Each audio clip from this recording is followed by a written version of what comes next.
ಪ್ರತಿ ವಿಧಾನಸಭಾ ಚುನಾವಣೆಯಲ್ಲೂ ವಿವಾದಕ್ಕೆ ಕಾರಣವಾಗುತ್ತಿದ್ದ ಉತ್ತರ ಕನ್ನಡ ಜಿಲ್ಲೆಯನ್ನು ಇಬ್ಬಾಗಿಸುವ ವಿಷಯ ಈಗ ಹೋರಾಟ ರೂಪ ಪಡೆದಿದೆ. ಸಿರ್ಸಿ ಸಿದ್ದಾಪುರ ಕ್ಷೇತ್ರದ ಚುನಾವಣೆಗೆ ಈ ಹೋರಾಟ ಪೂರ್ವ ಸಿದ್ಧತೆ ನಡೆಸಿದಂತಿದೆ. ಹೌದು, ಪ್ರತಿ ವಿಧಾನಸಭಾ ಚುನಾವಣೆಯ ಸಂದರ್ಭದಲ್ಲಿ ಉತ್ತರ ಕನ್ನಡ ಜಿಲ್ಲೆಯನ್ನ ಇಬ್ಬಾಗಿಸುವ ವಿಷಯ ಸಿರ್ಸಿ ಭಾಗದ ಜನಪ್ರತಿನಿಧಿಗಳಿಂದಲೇ ಪ್ರಸ್ತಾಪವಾಗಿ ಇಡೀ ಜಿಲ್ಲೆಯಲ್ಲಿ ವಿವಾದದ ಕಿಡಿ ಹೊತ್ತಿಕೊಳ್ಳುವಂತಾಯಿತು.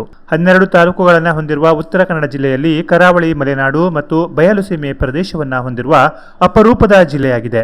3 ಭಾಗಗಳಲ್ಲಿನ ಸಂಸ್ಕೃತಿ, ಸಂಪ್ರದಾಯಗಳು, ಜೀವನ ಶೈಲಿಗಳು ಬೇರೆ ಬೇರೆಯಾಗಿದ್ದು ವ್ಯಾಪಾರ ವಹಿವಾಟುಗಳು ಕೂಡ ವಿಭಿನ್ನವಾಗಿದೆ. ಹಾಗಾಗಿ ಹಲ ದಶಕಗಳಿಂದಲೂ ಉತ್ತರ ಕನ್ನಡ ಜಿಲ್ಲೆ ಅಖಂಡವಾಗಿರಲಿ ಎಂದು ಬಹುತೇಕ ಬುದ್ಧಿಜೀವಿಗಳು ಪ್ರತಿಪಾದಿಸುತ್ತಾ ಬಂದಿದ್ರು. ಆದರೆ ಕೆಲ ರಾಜಕಾರಣಿಗಳು ಮಾತ್ರ ತಮ್ಮ ಸ್ವಾರ್ಥ ರಾಜಕಾರಣಕ್ಕೆ ಅಭಿವೃದ್ಧಿಯ ಲೇಪ ಹಚ್ಚಿ ಜಿಲ್ಲೆಯನ್ನ ಇಬ್ಬಾಗ ಮಾಡಲು ಹೊರಟಾಗಲಿಲ್ಲ ದೊಡ್ಡ ವಿವಾದವೇ ಏರ್ಪಟ್ಟು ಪ್ರತಿಭಟನೆಗಳು ಕೂಡ ನಡೆದಿದ್ವು. ಅದರಲ್ಲೂ ಈಗಿನ ಸಂಸದರಾದ ವಿಶ್ವೇಶ್ವರ ಹೆಗಡೆ ಕಾಗೇರಿಯವರು ಹಿಂದೆ ಶಾಸಕರಾಗಿದ್ದಾಗ ಮತ್ತು ಜಿಲ್ಲಾ ಉಸ್ತುವಾರಿ ಸಚಿವರಾಗಿದ್ದಾಗ ಜಿಲ್ಲೆಯನ್ನ ಇಬ್ಬಾಗಿಸುವ ವಿವಾದವನ್ನ ಮೈಮೇಲೆ ಎಳೆದುಕೊಂಡು ಜಿಲ್ಲೆಯ ಜನರಿಂದ ಸಾಕಷ್ಟು ಟೀಕೆಗೆ ಒಳಗಾಗಿದ್ರು. ಕಳೆದ ಲೋಕಸಭಾ ಚುನಾವಣೆಯಲ್ಲೂ ಅವರ ವಿರುದ್ಧ ಜಿಲ್ಲೆಯನ್ನು ಇಬ್ಬಾಗಿಸುವ ಹೇಳಿಕೆ ನೀಡಿದ ಕಾಗೇರಿ ಎಂದೇ ಬಿಂಬಿಸಿ ಪ್ರಚಾರ ಮಾಡಲಾಗಿತ್ತು. ಇಂಥ ವಿವಾದಗಳು ಏರ್ಪಟ್ಟಾಗಲೆಲ್ಲ ಕಾಗೇರಿಯವರು ಅಖಂಡ ಜಿಲ್ಲೆಯ ಮಂತ್ರ ಜಪಿಸುವ ಮೂಲಕ ವಿವಾದಕ್ಕೆ ತೆರೆ ಎಳೆಯುತ್ತಿದ್ದರು. ಆದರೆ ಈ ಬಾರಿ ಜಿಲ್ಲೆಯ ಇಬ್ಬಾಗಿಸುವ ಪ್ರಯತ್ನಕ್ಕೆ ಮುಂದಾಗಿರುವವರು ಇದೇ ಬಿಜೆಪಿಯ ಅನಂತಮೂರ್ತಿ ಹೆಗಡೆ ಅವರಾಗಿದ್ದಾರೆ. ಕಳೆದ ಲೋಕಸಭಾ ಚುನಾವಣೆಯಲ್ಲಿ ಎಂಪಿ ಟಿಕೆಟ್ ಆಕಾಂಕ್ಷಿಯಾಗಿದ್ದ ಅವರು ಜಿಲ್ಲೆಯಲ್ಲಿ ಬಹು ಬೇಡಿಕೆಯ ಮಲ್ಟಿ ಸ್ಪೆಷಾಲಿಟಿ ಆಸ್ಪತ್ರೆಗಾಗಿ ಸಿರಸಿಯಿಂದ ಭಟ್ಕಳ ಮತ್ತು ಕಾರವಾರಕ್ಕೆ ಪಾದಯಾತ್ರೆ ಮಾಡುವ ಜೊತೆಗೆ ಜಿಲ್ಲಾದ್ಯಂತ ವಿವಿಧ ಕಾರ್ಯಕ್ರಮಗಳನ್ನು ಸಂಘಟಿಸುವ ಮೂಲಕ ಎಂಪಿ ಟಿಕೆಟ್ಗಾಗಿ ಬಿಜೆಪಿಯಲ್ಲಿ ಸಾಕಷ್ಟು ಪ್ರಯತ್ನ ಮಾಡಿ ವಿಫಲರಾಗಿದ್ದರು. ಬಿಜೆಪಿಯಿಂದ ಟಿಕೆಟ್ ಪಡೆದು ಸಂಸದರಾದ ವಿಶ್ವೇಶ್ವರ ಹೆಗಡೆ ಕಾಗೇರಿಯವರಿಂದ ಖಾಲಿಯಾದ ಸಿರಸಿ ಸಿದ್ದಾಪುರ ವಿಧಾನಸಭಾ ಕ್ಷೇತ್ರದಲ್ಲಿ ಮುಂದಿನ ಬಿಜೆಪಿ ಟಿಕೆಟ್ ಆಕಾಂಕ್ಷಿಯಾಗಿ ಅನಂತಮೂರ್ತಿ ಹೆಗಡೆಯವರು ಕ್ಷೇತ್ರದಲ್ಲಿ ಹೊಸ ಹೋರಾಟವನ್ನ ಶುರು ಮಾಡಿದ್ದಾರೆ. ಈ ಮುಂದಿನ ವಿಧಾನಸಭಾ ಚುನಾವಣೆಗೆ 3.5 ವರ್ಷಗಳಿರುವುದರಿಂದ ನಿರಂತರ ಹೋರಾಟವನ್ನು ಮುಂದುವರಿಸಲು ಜಿಲ್ಲೆಯನ್ನು ವಿಭಾಗಿಸುವ ವಿಷಯವನ್ನೇ ಅಸ್ತ್ರವಾಗಿಟ್ಟುಕೊಂಡು ಹೋರಾಟ ಪ್ರಾರಂಭಿಸಿದ್ದಾರಂತೆ.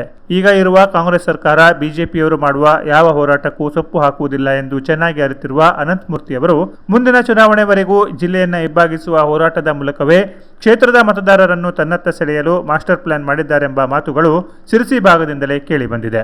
ಇನ್ನು ಜಿಲ್ಲೆಯನ್ನ ಇಬ್ಬಾಗಿಸುವ ಕದಂಬ ಜಿಲ್ಲೆಯ ಹೋರಾಟ ಸಮಿತಿ ಹುಟ್ಟು ಹಾಕುವಾಗಲೇ ಆಕ್ಷೇಪ ಎದುರಾಗಿತ್ತು. ಶಿರಸಿ ಪ್ರತ್ಯೇಕ ಜಿಲ್ಲೆಯ ಹೋರಾಟ ಸಮಿತಿಯ ಅಧ್ಯಕ್ಷರಾಗಿದ್ದ ಉಪೇಂದ್ರ ಪೈ ಅವರು ತಮ್ಮ ಸಂಘಟನೆಯನ್ನ ಯಾರಿಗೂ ಗುತ್ತಿಗೆ ಕೊಟ್ಟಿಲ್ಲ ಎಂದು ಅಬ್ಬರಿಸಿದ್ರು. ಪ್ರಥಮ ಚುಂಬನಂ ದಂತಭಗ್ನಂ ಎಂಬಂತೆ ಆರಂಭದಲ್ಲಿಯೇ ವಿಘ್ನ ಎದುರಾದಾಗ ಕದಂಬ ಜಿಲ್ಲೆ ಹೋರಾಟ ಸಮಿತಿಯನ್ನ ರಚಿಸಿಕೊಂಡು ಹೋರಾಟಕ್ಕೆ ಚಾಲನೆ ನೀಡಲಾಯಿತು.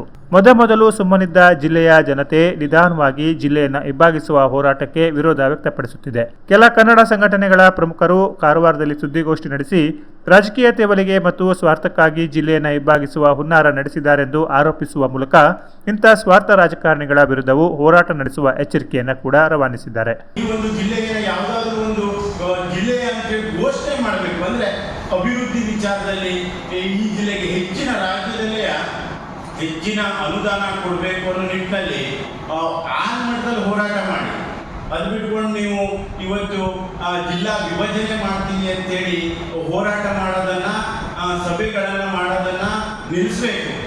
ಯಾಕಂದ್ರೆ ಇವತ್ತು ನಾಳೆ ನಡೆಯುವಂಥ ಕನ್ನಡ ಸಾಹಿತ್ಯ ಸಮ್ಮೇಳನ ಸಿರ್ಸಿಲಿ ನಡೀತಾ ಇದೆ. ನಾನು ಅವರಿಗೂ ಸಹ ಹೇಳ್ತೇನೆ, ನಾಳೆ ನಾಡ್ದು ನಡೆಯುವಂಥ ಸಾಹಿತ್ಯ ಸಮ್ಮೇಳನದಲ್ಲಿ ನೀವು ಅಖಂಡ ಜಿಲ್ಲೆಯ ಬಗ್ಗೆ ತೀರ್ಮಾನ ಕೈಗೊಳ್ಳಬೇಕು. ಈ ಜಿಲ್ಲೆಯನ್ನು ಒಡೆಯುವಂಥದಕ್ಕೆ ಯಾವತ್ತೂ ವಿರೋಧ ಇದೆ. ನಾಳೆ ನಿರ್ಣಯದಲ್ಲಿ ನೀವು ತೆಗೆದುಕೊಳ್ಳುವಂಥ ನಿರ್ಣಯದಲ್ಲಿ ಸಾಹಿತ್ಯ ಸಮ್ಮೇಳನದ ಜಿಲ್ಲಾಧ್ಯಕ್ಷರಾದ ವಾಸ್ರೆಯವರೇ ಹಾಗೂ ರಾಜ್ಯ ಜೋಶಿಯವರೇ ನಮ್ಮ ಜಿಲ್ಲೆಯಲ್ಲಿ ಇವತ್ತು ವಿಭಜನೆ ಅನ್ನೋದನ್ನ ನೀವು ವಿರೋಧ ಮಾಡಿ ಒಂದು ಜಿಲ್ಲೆ ಅಖಂಡ ಜಿಲ್ಲೆಗೆ ನೀವು ತೀರ್ಮಾನ ತಗೊಂಡಲ್ಲಿ ನಿಮ್ಮ ಕನ್ನಡ ಸಾಹಿತ್ಯ ಸಮ್ಮೇಳನ ಬಹಳ ಅರ್ಥಪೂರ್ಣ. ಆದರೆ ಇಂಥ ಗೊಡ್ಡು ಬೆದರಿಕೆಗೆಲ್ಲ ವಿಚಲಿತರಾಗದ ಅನಂತಮೂರ್ತಿ ಹೆಗಡೆ ಅವರು ತಮ್ಮ ಹೋರಾಟವನ್ನ ಮುಂದುವರೆಸಿದ್ದಾರೆ. ಹಾಗಾಗಿ ಈ ಜಿಲ್ಲೆಯನ್ನು ಇಬ್ಬಾಗಿಸುವ ವಿವಾದದ ಕಿಡಿ ಹಚ್ಚಿಕೊಂಡು ಜ್ವಾಲೆಯ ರೂಪ ಪಡೆದು ಜಿಲ್ಲೆಯಲ್ಲಿ ಏನೇನು ಅವಾಂತರ ಸೃಷ್ಟಿ ಮಾಡುತ್ತೆ ಎಂಬುದನ್ನು ಕಾದು ನೋಡಬೇಕಿದೆ. Canara plus news, Sirsi.